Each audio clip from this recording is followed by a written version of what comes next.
Hi guys, welcome to Soft Asia. Do you want to get email alert when somebody update your post?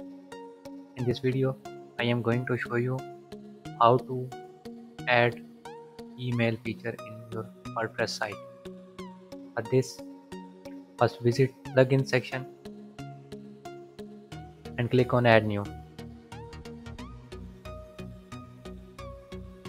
Now search customize WordPress emails and alerts plugin.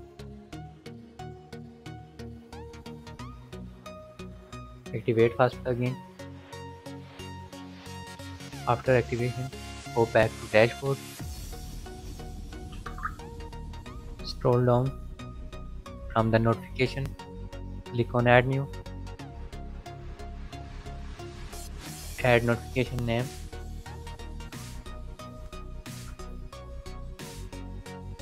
From notification bar, you can select feature. After that, you want to get email alert. I'm going with post update. Leave other. Now from send to select administrator, you can select user or can select everyone.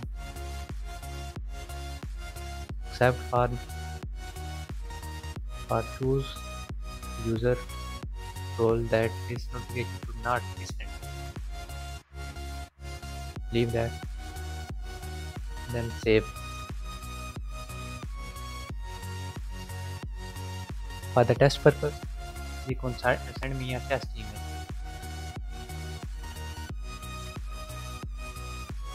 You can see the test notification was sent it to your account. Thanks for watching. Please like, share and subscribe.